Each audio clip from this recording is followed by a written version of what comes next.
வெண்முரசு. பிரயாகை 11. பகுதி 3. இருக்கூர்வாள் 1. வாசிப்பது சந்தீப். கதவுகளும் சாளரங்களும் முழுமையாக மூடப்பட்டு இருள் அடர்ந்து கிடந்த ஆயுதசாலைக்குள் அர்ஜுனன் வில் பயிற்சி செய்து கொண்டிருந்தான். எதிர்மூலையில் ஆட்டிவிடப்பட்ட ஊசலில் உள்ளே விதைகள் போடப்பட்டு சிறிய மரக்குடுக்கைகள் தொங்கி ஆடின. அவற்றின் ஒலியை மட்டுமே குறியாகக் கொண்டு அவன் அம்புகளால் அடித்து உடைத்துக் கொண்டிருந்தான். ஊசலருகே இருளில் நின்றிருந்த இருவீரர்கள் மேலும் மேலும் குடுக்கைகளைக் கட்டி வீசி விட்டுக் கொண்டிருந்தனர். 100 குடுக்கைகளை அடித்து முடித்ததும் அவன் வில்லை தாழ்த்தினான். மர இருக்கையில் அமர்ந்து தன் கூந்தலை அவிழ்த்து தோளில் பரப்பினான். காற்றோட்டமில்லாத அறையின் வெப்பத்தால் அவன் தலை வியர்த்து நனைந்திருந்தது. ஒரு வீரன் சாளரத்தை திறக்கப் போனபோது வேண்டாம் என்று கையால் தடுத்தான். வீரர்கள் உடைந்து சிதறிய குடுக்கைகளை பொறுக்கி சேர்க்கத் தொடங்கினர். கிரீச் என்ற பேரொலியுடன் கதவு திறந்தது. வீரர்கள் திகைத்து கதவை நோக்க அர்ஜுனன் கைகளால் கண்களை மூடிக்கொண்டான். பீமனின் பெரிய உருவம் இடைவெளியை மறைத்து நின்றது. பின் எதிர்ச்சுவரில் ராட்சத நிழல் விழுந்து அசைய அவன் நடந்து உள்ளே வந்தான். சாளரங்களை திறவுங்கள் என கனத்த குரலில் ஆணையிட்டான். வீரர்கள் சாளரங்களை திறக்கத் தொடங்கினர். பீமன் அர்ஜுனன் அருகே வந்து அவன் வழக்கப்படி மார்பில் பெரிய கைகளைக் கட்டியபடி நின்றான். வீரர்கள் சாளரங்களைத் திறந்தபின் ஒரு கணம் தயங்கினர். திரும்பாமலேயே அவர்களை போகும்படி சொல்லி பீமன் கையசைத்தான். அவர்கள் சென்றதும் அமர்ந்திருந்த அர்ஜுனனின் அருகே அமர்ந்து அவன் முகத்தை நோக்கினான். மூத்தவர் சொன்னார், நீ இரவு பகலாக படைக்கலப் பயிற்சி செய்வதாக. அவருக்கு உன் மனநிலை புரியவில்லை. எனக்குப் புரிந்தது என்றான். நான் சாதாரணமாகத்தான் இருக்கிறேன். இது என அர்ஜுனன் ஆரம்பிக்க, நான் பிதாமகரை சிறுவயது முதலே கண்டு வருகிறேன். அகம் நிலை கொள்ளாத போதுதான் அவர் இடைவிடாத பயிற்சியில் இருப்பார் என்றான். அர்ஜுனன் பெருமூச்சு விட்டான். என்ன ஆயிற்று உனக்கு என்றான் பீமன். ஒன்றுமில்லையே என்று சொல்லி பொருளில்லாமல் அர்ஜுனன் சிரித்தான். நான் உன்னை எப்போதும் பார்த்துக் கொண்டிருப்பவன். உனது இந்த சஞ்சலம் தொடங்கியது நாம் துருபதனை வென்று திரும்பிய போது என்றான் பீமன். இல்லை என சொல்லப்போன அர்ஜுனனை இடைமறித்து, அது ஏன் என்றும் நானறிவேன் என்றான் பீமன். துரோணர் முன் துருபதனை கொண்டு சென்று போட்டபோது உன் கண்களையே நான் நோக்கினேன். நீ துரோணர் கண்களையே நோக்கினாய். அவர் புன்னகை செய்ததை உன்னால் ஏற்றுக்கொள்ளவே முடியவில்லை. நிமிர்ந்து நோக்கி ஆம் என்றான் அர்ஜுனன். அந்த ஒரு கணத்தில் இருந்து என்னால் விடுபடவே முடியவில்லை. பீமன் உரக்க நகைத்து, இளையவனே, உலகைப் பற்றிய நம்பிக்கைகள் உடைவதன் வழியாகவே சிறுவர்கள் ஆண்மகன்களாகிறார்கள். நீ முதிரத் தொடங்கிவிட்டாய் என்றான். அர்ஜுனன், நான் தத்துவம் பேச விரும்பவில்லை என்று சிடுசிடுத்தான். அவநம்பிக்கையையும் கசப்பையும் வெளிப்படுத்த தத்துவத்தைப் போல சிறந்த கருவியே வேறில்லை என்று மேலும் நகைத்தான் பீமன். மூத்தவரே, எப்போதும் உங்களிடமிருக்கும் கசப்பைக் காண்கிறேன். அரசவை நிகழ்ச்சிகள், சடங்குகள் எதிலும் நீங்கள் மனமுவந்து கலந்து கொள்வதில்லை. எப்போதும் சேவகர் நடுவே இருக்கிறீர்கள் என்றான் அர்ஜுனன். என்ன ஆயிற்று உங்களுக்கு? நான் அதை முதலில் கேட்க விரும்புகிறேன். பீமன் கோணலாக சிரித்து, ஒரு குமிழி உடைந்த துயரில் நீ இருக்கிறாய்.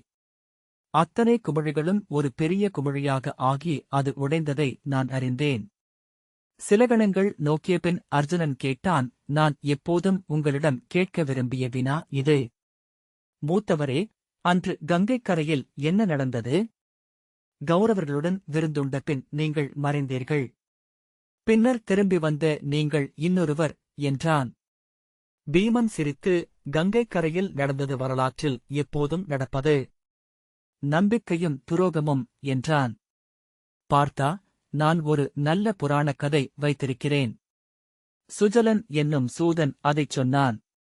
கதை சொல்லி சூதனல்ல, சமையற்காரச் சூதன். பிரம்மன் அனைத்து மிருகங்களையும் படைத்தபின் அவற்றை கூர்ந்து நோக்கிக் கொண்டிருந்தார். அவர் நெஞ்சில் ஒரு நகைப்பு எழுந்தது. சிவனும் விஷ்ணுவும் கூட புரிந்து கொள்ள முடியாத ஒரு பிறவியைப் படைக்க எண்ணினார். அவர்கள் யுகயுகமாக அப்பிறவியுடன் ஆடி சலிக்க வேண்டும். அப்பிறவியை தாங்களும் அடைந்தாலாவது அதை புரிந்து கொள்ள முடியுமா என்று முயல வேண்டும். அப்போதும் புரிந்து கொள்ள முடியாமல் பிரம்மனை எண்ணி வியக்க வேண்டும். அதன் பொருட்டு அவர் உருவாக்கியவன் மனிதன் என்றான் பீமன். மானில் ஒரு பகுதியையும் வேங்கையில் ஒரு பகுதியையும் இணைத்து அவனை படைத்தார். பாம்பில் ஒரு பகுதியையும் பறவையில் ஒரு பகுதியையும் அதில் இணைத்துக் கொண்டார். ஆகவேதான் எப்போதும் வேட்டையாடுகிறான், வேட்டையாடவும் படுகிறான். சேர்ந்து வாழ விழைகிறான். உடனிருப்பவர்களை உண்ணவும் எண்ணுகிறான். விண்ணில் பறந்துவிட்டு மண்ணில் இறங்கி பொந்துக்குள் சுருண்டு கொள்கிறான். புன்னகையுடன் குழந்தைக் கதை என நீ எண்ணுவது தெரிகிறது. எனக்கு நூல்கள் சொல்லும் நுட்பமான கதைகள் புரிவதில்லை. சமையற்காரர்களின் கதைகளே பொருள் அளிக்கின்றன என்றான். அன்று அவர்கள் உங்களுக்கு விஷம் வைத்து விட்டார்கள் என்று அறிந்தேன் என்றான் அர்ஜுனன். ஆம் என்றான் பீமன். பின் அவன் முகம் மாறியது. கண்கள் தழைய கைகளால் மரப்பலகையின் நுனியை நெருடியபடி சொன்னான். இப்புவியில் ஒவ்வொரு மனித உடலும் அறியும் நிறைவின்மை ஒன்றுண்டு பார்த்தா. அது தனியாக நின்றால் தவித்துக் கொண்டே இருக்கிறது, இன்னொரு உடலுக்காக, முழுமைக்காக. நான் தேடிய அந்த இன்னொரு உடல் துரியோதனன். நான் சேர்ந்து என்னை முழுமையாக கரைத்துக் கொள்ள விழைந்த மந்தை கௌரவர்கள். இளமையிலேயே நான் அதை அறிந்ததை பெரும் நல்லூழாக கருதினேன். பிரிததையும் நான் விழையவில்லை. வீமனின் குரல் மேலும் இறங்கி அவன் தனக்குத்தானே சொல்வது போல பேசினான். துரியோதனன் என்னை விட்டு விலகிச் செல்லத் தொடங்கியதை என்னால் புரிந்து கொள்ளவே முடியவில்லை. அவ்விலகலை சரிசெய்ய ஒவ்வொரு முறை முயல்கையிலும் அம்முயற்சியே மேலும் விலகலை உருவாக்கியது. ஒவ்வொரு நாளும் அவனையே நினைத்துக் கொண்டிருந்தேன். அவன் என்னை எப்படி வெறுக்க முடியும் என்று எண்ணி எண்ணி மருகினேன். அவனிடம் நட்புக்காக கையேந்தி இறைஞ்சி நின்றேன். நான் அவன் உயிரைக் காப்பாற்றினேன். ஆகவேதான் அவர்கள் என்னை உணவுண்ண அழைத்தபோது உவகையில் மலர்ந்தேன். மனிதர்களுக்கிடையேயான அவநம்பிக்கைகளும் கசப்புகளும் மேலோட்டமானவை என்றும் ஆழத்தில் அன்பும் பாசமும் தான் உள்ளன என்றும் நாம் நம்ப வைக்கப்பட்டிருக்கிறோம். ஒரு புன்னகையில் அல்லது கண்ணீரில் எல்லாம் கரைந்து போகுமென கற்பனை செய்து கொள்கிறோம். அந்த மாயை கலையாமல் ஒருவன் விவேகம் அடைவதில்லை. பீமன் பற்களைக் கடித்து கண்களைச் சுருக்கி முகத்தை திருப்பிக் கொண்டான். அவன் பெரிய தோள்கள் மூச்சில் அசைந்தன. அன்று அவர்கள் என்னை அழைக்கும்போது, எனக்கு உணவு பரிமாறும்போது நான் ஒரு துளியும் ஐயப்படவில்லை என்பதுதான் இன்றும் என்னை வாட்டுகிறது. இப்போது அவர்களின் அன்றைய கண்களை மீண்டும் எண்ணிப் பார்க்கையில் அவற்றில் எல்லாமே அப்பட்டமாகத் தெரிவதைக் கண்டு திகைக்கிறேன். அப்படியென்றால் ஏன் அப்போது எதுவுமே தெரியாமல் போயிற்று? எனக்கடுத்த உணவை அவர்கள் எவருமே தொடவில்லை என்று கூட என்னால் ஏன் அறிய முடியவில்லை? ஏனென்றால் என்னுள் இருந்தது அன்பு. இப்புவியில் மிகப்பெரிய மாயை அதுவே. அது நம்பிக்கையையும் எதிர்பார்ப்பையும் கனிவையும் அகத்தில் நிறைக்கிறது. அதனூடாக சித்தத்தை முழுமையாகவே மாயையால் மூடிவிடுகிறது. அன்பு கொண்டவன் ஒருபோதும் மெய்மையை தீண்ட முடியாது. யோகி என்பவன் அன்பை கடந்தவன். ஞானி என்பவன் முற்றிலும் அன்பற்றவன் என்றான் பீமன். அன்று விஷத்துடன் கங்கையில் விழுந்தேன். விஷநாகங்களால் கடிபட்டேன். விஷம் விஷத்தை முறித்தது. வாழ்வியல் சாரமான பேரறிவு ஒன்றை பாதாள நாகங்கள் எனக்கு அளித்தன. இப்புவியில் எங்கும் நிறைந்துள்ள விஷத்தை வெல்ல ஒரே வழி நம்மை விஷத்தால் நிறைத்துக் கொள்வதுதான். சட்டென்று மீண்டும் நகைத்து உனக்குத் தேவைப்படுவதும் விஷம்தான். நான் வேண்டுமென்றால் உன்னை தீண்டுகிறேன். அர்ஜுனன் மெல்ல நகைத்தான். நீ எண்ணுவதை என்னிடம் சொல்லலாம். நான் உனக்கு நல்ல விடைகளைச் சொல்லி வழிகாட்டுவேன் என்பதற்காக அல்ல. சஞ்சலங்களை சரியான சொற்களில் சொல்லிவிட்டாலே நம் அகம் நிறைவடைந்து விடுகிறது. அந்தப் பெருமிதத்தில் அதற்குக் காரணமான இக்கட்டை மறந்துவிடுவோம். அந்த சொற்றொடரை முடிந்தவரை சொல்லிச் சொல்லி பரப்பி நிறைவடைவோம். இக்கட்டுகளின் நிகர விளைவு என்பது சிந்தனையாளர்களை உண்டு பண்ணுவதுதான் என்றன் பீமன். அர்ஜுனன் சிரித்துக்கொண்டு, இத்தனை பகடியாக உங்களால் பேச முடியுமென நான் எண்ணியிருக்கவே இல்லை என்றான். நான் சிந்தனையாளன் அல்லவா என்றான் பீமன். அர்ஜுனன் நகைப்புடன், சரி, நீங்கள் சொன்னபடி என் இக்கட்டைச் சொற்களாக ஆக்கிப் பார்க்கிறேன் என்றான். மனிதர்களுக்கு சிறுமை ஏன் இத்தனை இயல்பாக கைவருகிறது? பெருந்தன்மையையும் கருணையையும் வெளிப்படுத்தி ஒளிவிட வேண்டிய மகத்தான தருணம் அமையும்போது ஏன் அது அவர்களின் கண்களுக்கே படுவதில்லை? எத்தனை நூல் கற்றாலும் எத்தனை சிந்தனை செய்தாலும் வாழ்க்கையின் இக்கட்டான தருணத்தில் எளிய உணர்ச்சிகள்தான் மேலோங்கி நிற்கும் என்றால் கல்வியும் ஞானமும் எதற்காக? அதை அவன் உணர்ச்சிமிக்க கண்களுடன் கேட்டாலும் கேட்டு முடித்ததுமே புன்னகை செய்து சரியான சொற்றொடராக ஆக்கிக் கொண்டு விட்டேனா என்றான். அழகான கேள்வி. ஆகவே அதற்கு விடை கூட தேவையில்லை என்று பீமன் சிரித்தான். நீ கேட்பதற்கு ஒரே பதில்தான். புழுக்கள் ஏன் நெளிகின்றன, ஏன் அவை பறப்பதில்லை என்றான் பீமன். பறக்க முடியாததனால்தான் அவை சிறகுகளைப் பற்றி கனவு காண்கின்றன. சிறகுகளை கலையாகவும் தத்துவமாகவும் ஆன்மீகமாகவும் சமைத்து வைத்திருக்கின்றன. அர்ஜுனன் தலையசைத்து, இல்லை மூத்தவரே. மானுட குலத்தைப் பற்றிய உங்கள் கணிப்பை என்னால் ஏற்க முடியாது. அது வெறும் புழுக்கூட்டம் அல்ல, அல்லது என்றான். அவனால் சரியாகச் சொல்ல முடியவில்லை. பீமன் அத்தனை சரியான சொற்களால் பேசுவதை அவனால் வியப்புடன்தான் எண்ணிக்கொள்ள முடிந்தது. சில கணங்கள் தத்தளித்த பின் அவன் கேட்டான், அன்று அந்த இடத்தில் நம் மூத்த தந்தையார் துருபதனை எதிர்கொண்டிருந்தால் என்ன நடந்திருக்கும் என நினைக்கிறீர்கள்? பீமன் புன்னகையுடன், அவர் கண்ணீருடன் ஓடிச் சென்று துருபதனை ஆறத் தழுவி மார்போடு இறுக்கியிருப்பார். அவனிடம் தன்னை மன்னிக்கும்படி மன்றாடியிருப்பார். அவன் மனமுருகி அவர் காலில் விழுந்திருப்பான் என்றான். ஆனால் அவர் அத்தனை நாள் அந்த வஞ்சத்தை நெஞ்சுக்குள் வைத்திருக்கவும் மாட்டார். தன் சினங்களை அந்தந்த கணங்களிலேயே உடலால் வெளிப்படுத்துபவர் அவர். அவர் அவமதிக்கப்பட்டால் அவமதித்தவன் தலையை உடைப்பார். முடியவில்லை என்றால் அவன் கையால் இறப்பார். அவமதிக்கப்பட்டவராக வாழமாட்டார். ஆம், நான் சொல்வது அதைத்தான் மூத்தவரே என்றான் அர்ஜுனன். அவரைப் போன்றவர்கள் எந்தத் தருணத்திலும் தங்கள் மாண்பை விட்டுக் கொடுப்பதில்லை. இக்கட்டுகளில் எப்போதும் பறந்தெழுவதையே தேர்ந்தெடுக்கிறார்கள். அவன் குரலில் ஊக்கமேறியது.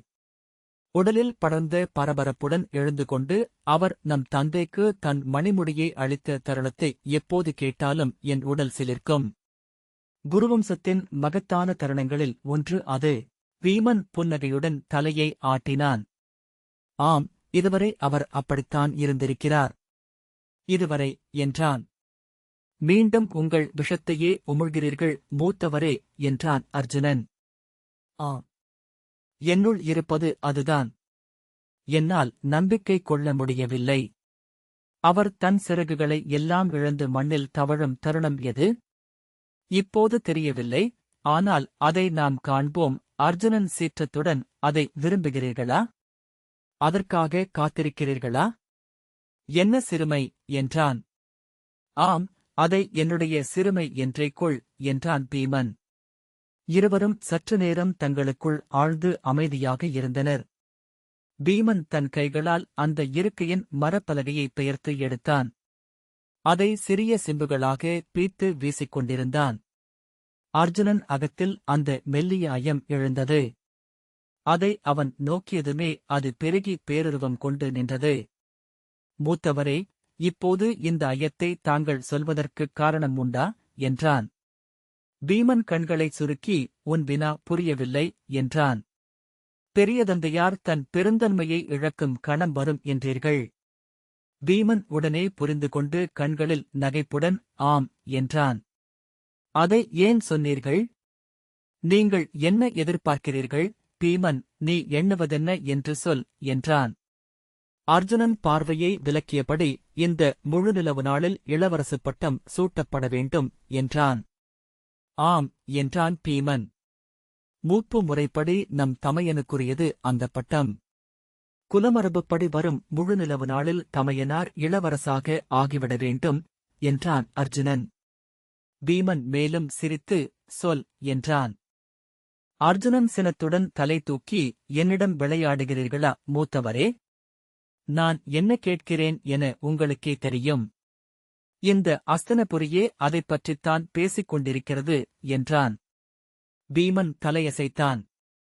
ஆனால் இன்னொரு முறைப்படி துரியோதனனை இம்முடிக்குரியவர் என்று ஒரு சாரார் சொல்லத் தொடங்கியிருக்கிறார்கள். காந்தார இளவரசர் சகுனி அதை இந்நகரில் பரப்பியிருக்கிறார். பீமன், இளையவனே, அவர்களின் கோணத்தில் அதுவும் சரிதானே?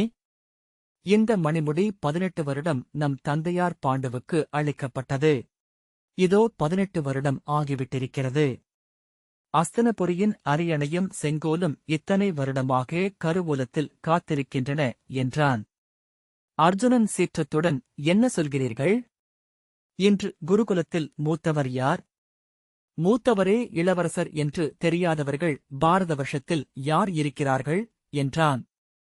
அற்ப விவாதங்களால் நம்மை சிறுமைப்படுத்தி அகற்ற காந்தாரத்து ஓநாய் முயலுமென்றால் என்ன செய்வதென்று எனக்குத் தெரியும் என்றான்.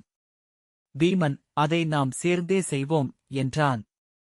ஆனால் நீ உன் பெருந்தன்மை, அறம் பற்றிய கவலைகளை எல்லாம் விட்டுவிட்டு எளிய மானுடனாக மீண்டு வந்திருப்பது உவகை அளிக்கிறது என்றான். அர்ஜுனன், என்னை சிறுமை செய்கிறீர்கள் என்றான். இல்லை இளையவனே. எளிய மிருகத்தைப் போல வேட்ட உணவுக்காக உருமி முண்டியடித்து பல்லையும் நகத்தையும் கொண்டு போராடி வென்று உண்ணும்போதுதான் நாமெல்லாம் இயல்பாக இருக்கிறோம். நடுவே இந்த நீதிநூல்கள் வந்து நம்மை வார்த்தைகளால் நிறைத்து குழப்பியடிக்கின்றன என்றான். அர்ஜுனன் சீற்றத்துடன் ஏதோ சொல்ல வந்து நிறுத்திக் கொண்டான். நம் மூத்தவர் அஸ்தினபுரிக்கு பட்டத்து இளவரசர் ஆக வேண்டும். நாமெல்லாம் பட்டத்து இளவல்களாக இங்கே ஆள வேண்டும். அதற்காக நாம் போராடுவோம். அவ்வளவுதான் நீதி. அந்தத் தெளிவுடன் இருப்போம் என்றபின் பீமன் வெளியே சென்றான். அர்ஜுனன் பல்லை கடித்து சில கணங்கள் நின்று பின் மெல்லத் தளர்ந்தான். இந்தக் கசப்புப் பாவனை வழியாக நீங்களும் உங்கள் ஆசைகளை மறைத்துக் கொள்கிறீர்கள் மூத்தவரே என்றான். சென்றபடியே, இதைக் கேட்டு நான் புண்படுவேன் என்று நினைத்தாயா என்றான் பீமன். அர்ஜுனன் பீமனின் பின்னால் நடந்தபடி, சரி, அவர்கள் சொல்வதில் உள்ள நியாயம்தான் என்ன? அதைச் சொல்லுங்கள் என்றான். மிக எளிய நேரடியான நியாயம்தான் பார்த்தா. எந்த முறைப்படி நீ நம் தமையனுக்கு முடியுரிமை கோருகிறாயோ அந்த முறைப்படி இந்த நாட்டுக்கு முற்றுரிமை உடையவர் பெரிய தந்தையார் திருதராஷ்டிரர். 18 ஆண்டுகளுக்கு முன் குலச்சபை ஒப்பவில்லை என்பதனால் அவரே மனமு வந்து நம் தந்தைக்கு 18 ஆண்டுகால ஆட்சியுரிமையாக அளித்தது இம்மணிமுடி. அவரது மைந்தன் இளைஞனாக ஆவது வரை மட்டுமே இது நம் தந்தை பாண்டுவுக்குரியதாக இருக்க முடியும் என்றான் பீமன். தன் இளவல் பாண்டுவுக்கு இம்மணிமுடியை அளித்த ஒரே காரணத்தாலேயே பாண்டுவின் மரணத்துக்குப் பின் நம் பெரிய தந்தையார் மீண்டும் மணிமுடி சூடவில்லை. அஸ்தினபுரியின் அரியணையில் அமரவோ செங்கோலை தொடவோ செய்யவில்லை. அரசு இன்றுவரை அவரும் பிதாமகர் பீஷ்மரும் விதுரரும் இணைந்து ஆளும் கூட்டுப் பொறுப்பு கொண்டதாகவே இருக்கிறது. அவர் மதிக்கும் அந்த வாக்கையும் முறைமையையும் நாமும் மதித்தாக வேண்டும். 18 ஆண்டு காலமாகியதும் பாண்டுவின் மணிமுடியுரிமை முழுமையாகவே இல்லாமலாகிவிட்டது. அதன்பின் அதை எப்படி நாம் உரிமை கொள்ள முடியும்? அர்ஜுனன், இருங்கள் மூத்தவரே, நான் சொல்கிறேன் என அவனைத் தடுத்தான். முதலில் நாம் கொள்ள வேண்டியது ஒன்றை. இந்த மணிமுடியை திருதராஷ்டிரருக்கு மறுத்தவர்கள் இங்குள்ள குலச்சபையினர். பெரிய தந்தையாருக்கு விழையில்லை என்பதனால் அவரை ஏற்க முடியாதென அவர்கள் சொன்னார்கள். அவர்களுக்காகத்தான் நம் தந்தையார் அரசரானார். இம்மணிமுடி எவராலும் நம் தந்தைக்கு கொடையளிக்கப்பட்டது அல்ல.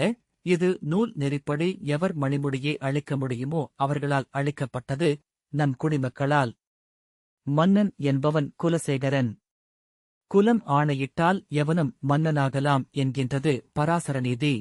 ஆகவே இது திருதராஷ்டிரால் பாண்டுவுக்கு 18 ஆண்டு காலம் தற்காலிக பொறுப்பாக அளிக்கப்பட்டது என்ற பேச்சுக்கு இடமில்லை என்றான் அர்ஜுனன். இம்மணிமுடியின் உரிமை பாண்டுவிடமிருந்து விலகினால் அது சென்று சேர்வது மீண்டும் குலத்திடமே ஒழிய திருதராஷ்டிரரிடம் அல்ல. குலம் மீண்டும் அதை தருமருக்கு அளிக்கலாம். திருதராஷ்டிரின் மைந்தருக்கும் அளிக்கலாம். இதுவே முறைமை. வீமன் புன்னகை செய்தான்.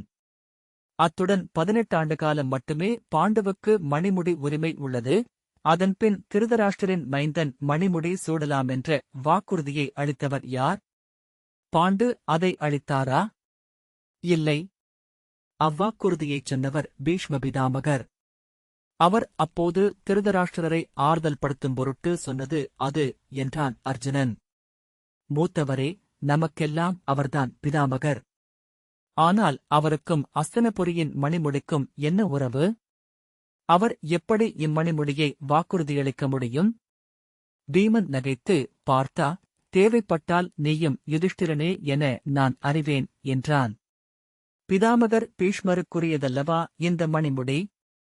அவரிடமிருந்து நம் மூதாதையர் பெற்றுக் கொண்டதல்லவா அஸ்தினபுரி என்றான். அர்ஜுனன், ஆம், அதையே நான் சொல்கிறேன். இந்த மணிமுடியை துறப்பதாக தன் தந்தை சந்தனுவுக்கு வாக்களித்தவர் பிதாமகர்.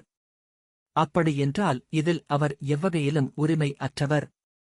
அவர் வாக்குறுதி அளித்ததே சந்தனு மன்னருக்கு அளித்த வாக்குறுதிக்கு எதிரானது. தெளிவாகப் பேசினாய். இத்தெளிவை உன் தமையனிடம் சொல். அள்ளி அணைத்து உச்சி முகர்வார் என்றான் பீமன். நான் காட்டுக்குச் செல்கிறேன். உள்காட்டில் சில மலைப்பாம்புகளை பார்த்து வைத்திருக்கிறேன். அர்ஜுனன் அந்த புறக்கணிப்பால் சினமடைந்து ஏதோ சொல்ல முயல்வதற்குள் நீ சொன்னவை வலுவான வாதங்கள் பார்த்தா. எனக்கு அவற்றில் ஆர்வமில்லை. அந்த வாதங்களை வாதத்தால் எதிர்கொள்வதை விட அவ்வாதங்கள் நிறைந்திருக்கும் தலைகளையும் நெஞ்சுகளையும் கதையால் அடித்து உடைப்பதே எனக்கு எளிது என்றபடி பீமன் தன் ரதம் வருவதற்காக கை காட்டினான். ரதத்தில் ஏறிக்கொண்டு எங்கு எப்போது எவரது தலைகளை உடைக்க வேண்டும் என்று மட்டும் எனக்குச் சொல்லுங்கள். வந்துவிடுகிறேன் என்றான். அவன் கை காட்ட ரதம் சகட ஒலியுடன் கிளம்பிச் சென்றது. அவன் செல்வதை நோக்கி நின்ற அர்ஜுனன் மெல்ல தோள் தளர்ந்து திரும்பினான். யாரிடம் வாதிடுகிறேன்? மண்ணில் உரிமைகளுக்காக பேசும் அனைவரும் சக மனிதர்களிடம் சொல்வதை விட அதிகச் சொற்களை ககனவெளியிடம்தான் சொல்வார்கள் போலும். அங்கிருந்துதான் அவர்கள் தங்களுக்குரியதை அகழ்ந்து எடுத்தாக வேண்டும். அர்ஜுனன் மீண்டும் உள்ளே சென்று வில்லை எடுத்தான்.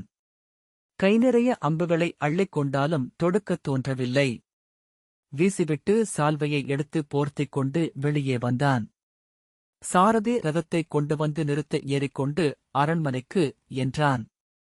குதிரைகளின் குளம்படியோசை கருங்கல் பரப்பிய சாலையில் ஒலிக்கத் தொடங்கியதும் அந்த ஓசை தன் எண்ணங்களை ஒழுங்குபடுத்தி தொகுப்பதை உணர்ந்தான். பீமன் சொல்வது மட்டுமே உண்மை என்று தோன்றியது. இளவரசு பட்டத்தைப் பற்றிய விவாதத்தில் ஒவ்வொருவரும் அதன் மூலம் அவர்களுக்கு என்ன கிடைக்கப் போகிறது என்பதன் அடிப்படையிலேயே முடிவெடுத்தனர். அதற்கான நியாயங்களை உருவாக்கி முன்வைத்து வாதாடினர். ஒருவர் கூட நியாயத்திலிருந்து தொடங்கவில்லை. ஒருவேளை அப்படி எவரேனும் தொடங்கினால் கூட அதற்குப் பின் அவரது சுயநலம் உள்ளது என்றே எண்ணத் தோன்றும் என்று நினைத்துக் கொண்டான். தன் அரண்மனைக்குச் சென்றதும் சேவகனை அழைத்து, இளைய அரசியாரை நான் காண வேண்டுமென்று விரும்புவதாகச் சொல் என்றான். நீராட்டறைக்குள் இளவெந்நீர் நிறைந்த செம்புக் கடகத்தில் அமர்ந்து கொண்டிருக்கையில் குந்தியிடம் எதைப் பேசுவதென்றே அவன் சிந்தனை ஓடிக்கொண்டிருந்தது. அங்கே தருமனின் இளவரசு பட்டம் பற்றிய செய்திகள்தான் நிறைந்திருக்கும். அவள் அத்தனை காலம் ஒவ்வொரு நாளும் காத்திருந்த தருணம். அவளுடைய முழுத்திறனும் வெளிப்பட வேண்டிய நேரம். அவள் அந்த தருணத்தை கொண்டாடிக் கொண்டிருப்பாள் என்று அவன் புன்னகையுடன் எண்ணிக்கொண்டான். ஆண்டுக்கணக்கில் படைக்கலப் பயிற்சி எடுத்து வீரன் களத்தில் அறியும் களிப்பு அது. இதுதான் அவள் களம். அவள் முழு உருவம் கொண்டு எழும் பீடம். அவளைச் சந்திப்பது எப்போதுமே அவனுக்குள் தத்தளிப்பை நிறைக்கும் அனுபவமாகவே இருந்தது. அவளுடைய சதுரங்க களத்தில் ஓர் எளிய காயாக மாறிவிட்டோம் என்ற சிறுமையுணர்வு. தன் வீரமும் திறனும் எல்லாம் அந்தச் சதுரங்கத்தில் பொருளற்றவை என்ற உணர்வு அளிக்கும் அச்சம். சிலந்தி வலை பின்னுவது போல அவள் மெல்ல உருவாக்கும் உரையாடலை அறுத்துக் கொண்டு வெளியே பாய்ந்து செல்லவே அவன் விரும்புவான். ஆனால் அப்போது தருமனைப் பற்றிய செய்திகளை அறியாமல் இருக்க முடியாது என்று உணர்ந்தான். அவனை மீறி ஏதேதோ நிகழ்ந்துவிட்டிருக்கின்றன.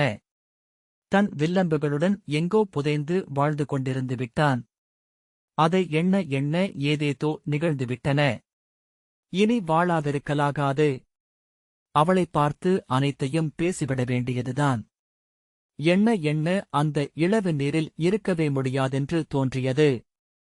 அவன் எழுந்து தன் முதுகை கடற்பஞ்சால் தேய்த்துக் கொண்டிருந்த சேவகனை விலக்கி மரவுரியை எடுத்துக்கொண்டான். ஆடையணிந்து கொண்டிருக்கையில் சேவகன் வந்து வணங்கி, மூத்தவர் என்றான்.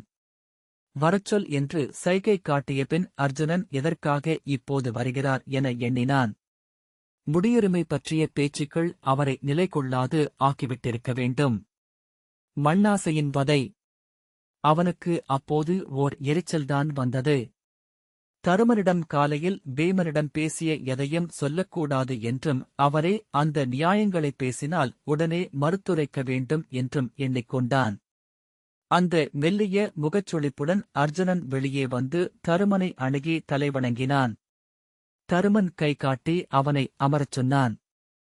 சஞ்சலத்துடன் தருமன் இருப்பதை அவனுடைய கைவிரல்களின் அசைவு காட்டியது. அர்ஜுனன் அமர்ந்து சால்வையை சரிசெய்தபின் நிமிர்ந்து அவன் முகத்தை நோக்கினான். கண்களுக்கு கீழே துயிலின்மையின் நிழல் விழுந்திருந்தது. இதழ்களுக்கு இருபக்கமும் புதிய சுருக்கம் விழுந்திருந்தது. தருமன், நான் தடுமாறிக் கொண்டிருக்கிறேன் தம்பி என்றான். அச்சொற்றொடரை காதில் கேட்டதுமே அர்ஜுனன் அகம் நிகழ்ந்தது. எழுந்து தருமனை தொட வேண்டும் போலிருந்தது. மூத்தவரே, ஒரு கணம் கூட தாங்கள் கவலை கொள்ள வேண்டியதில்லை. என் வில்லும் உயிரும் தங்களுக்குரியவை. எல்லா நியாயங்களும் நம்முடன் உள்ளன. இக்குடிமக்களும் நம்மிடமே என்றான். தருமன் நிமிர்ந்து, அதை நான் அறிவேன் தம்பி. நீ இருக்கையில் நான் இப்பவிக்கே அரசன் என்றான். தலையை அசைத்து சஞ்சலத்துடன், சற்றுமுன் அன்னையை பார்த்துவிட்டு வந்தேன். மணிமுடிக்கு நானே உரியவன் என்கிறார்கள் என்றான்.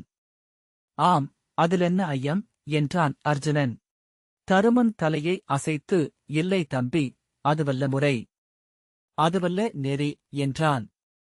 என்ன நெறியைக் கண்டீர்கள் மூத்தவரே என்றபடி அர்ஜுனன் சினத்துடன் எழுந்துவிட்டான். இளையவனே, அரசு என்பது என்ன? முதலில் அது அரசகுலத்தவரின் அதிகாரம். அடுத்த கட்டத்தில் அது குடிகளின் கூட்டதிகாரம்.